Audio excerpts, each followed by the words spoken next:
Thank you all, and it's just really, this has been a phenomenal day. We started out this book project about 2 years ago, and about halfway through it, I think David and I both were thinking, oh my goodness, what have we bitten off? And then when it actually came together and we launched it nationally in Washington, we thought, wow, that was a phenomenal meeting that we just had in Washington. It can't get better than this. And then we had a meeting in Los Angeles, and we said, wow, what an amazing meeting. But I have to tell you, Chicago, you are phenomenal. I mean, you are amazing. And my hat's off to the Chicago Fed. What a wonderful, wonderful partner in convening you've pulled off. It's just terrific. The other thing I want to say as a Bay Area person, I used to be a New York person, now I'm a Bay Area person. I'm thinking about kind of coming to the middle here in Chicago because what an amazing leadership in Tony. That was the best, I think that was one of the best speeches I've ever heard.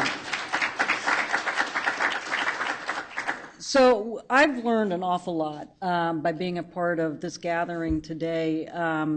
Calvin really helped me think about the importance of not just scale at the big level, but scale at the little level too. We need to be thinking about that. And just in the last panel, Anthony said something that I think really kind of captures what we do in CDFI. He said, if you find something crazy, that's a real opportunity for CDFIs, for community development. So think of us as crazy investments.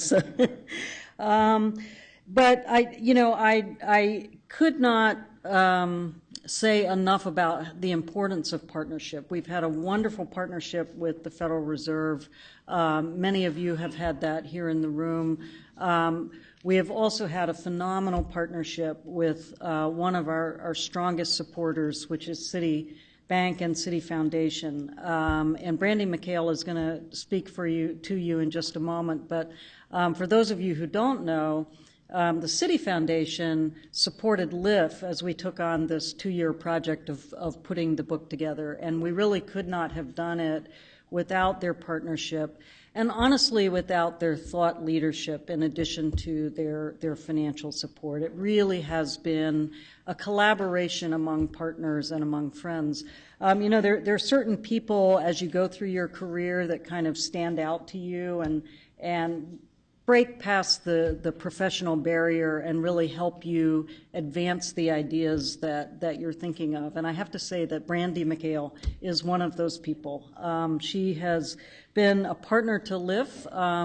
Citi has been around since the beginning of the community development movement, made some of the very first investments in organizations that led community development. And I wanted us to give Brandy just a minute to talk about this project and the book and their support for it. So, Brandy.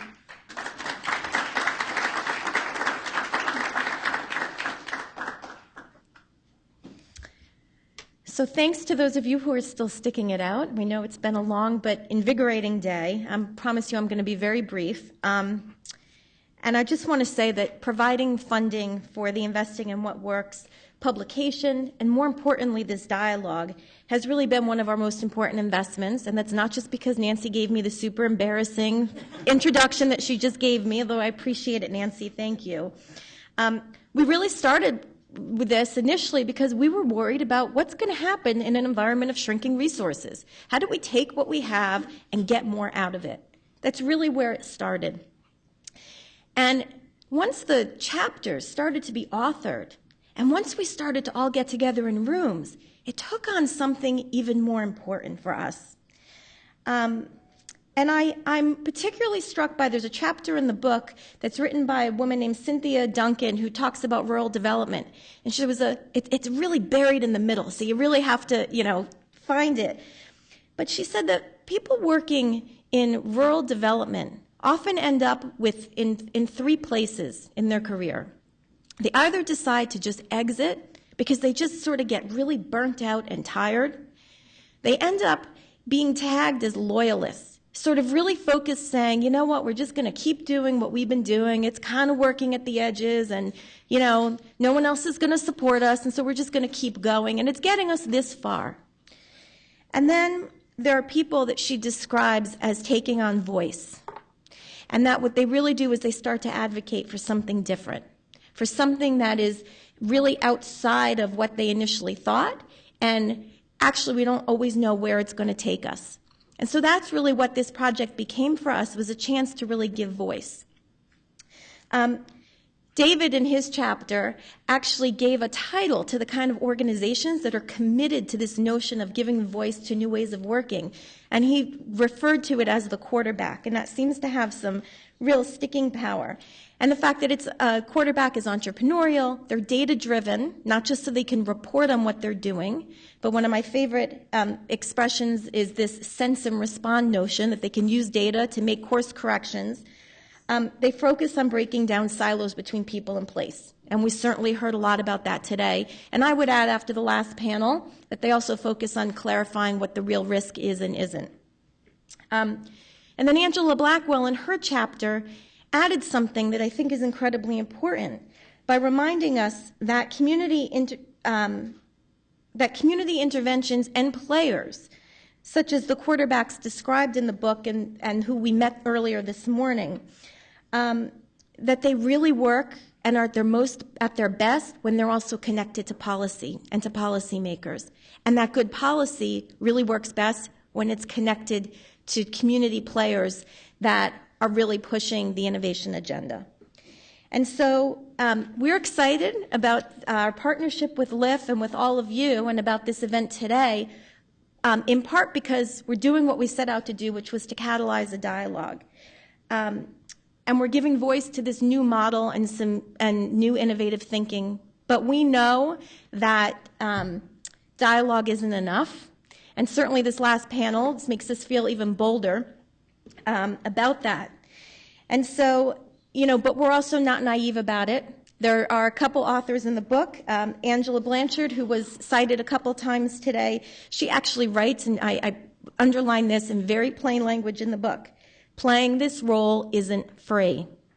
Anthony, actually, who just left, says, and his quote is, while it may sound easy, economic pressure makes it really easy to retreat from going the new route.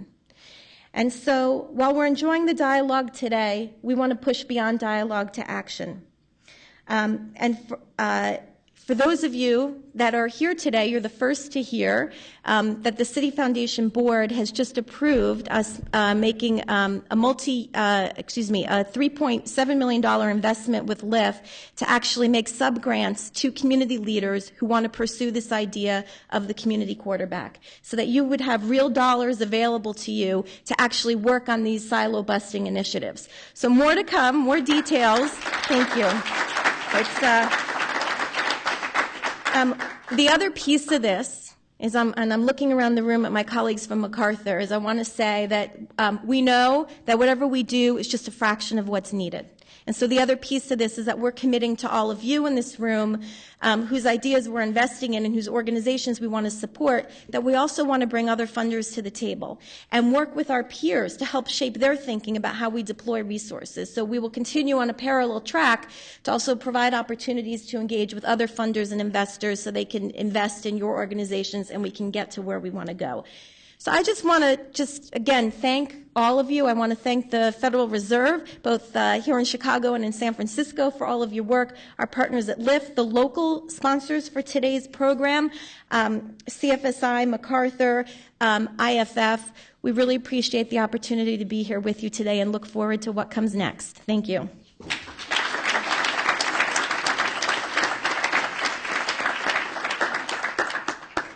Well, that's great. I just want to echo what Nancy said about, way to go Chicago. I mean, this is really impressive. It's the first time I think we've seen a city of this size with this much capacity to sort of execute on some of these new ideas. And so for those of you who are not from here, and for those who are far away, I would let you know that we're keeping a close eye on you. We hope that that what happens subsequently is something that we can roll out the learnings from that to the other big cities in this country. And we just want to thank again Alicia Williams and her team here at the Chicago Fed, who I think just did a fantastic job. and our close partner in this, Nancy Andrews, and who got a tremendous amount of help from Ellen Seidman on her board, and the Low Income Investment Fund team, who also did so much great work. And I hope you can stay for a little while for the reception. Thank you all for coming.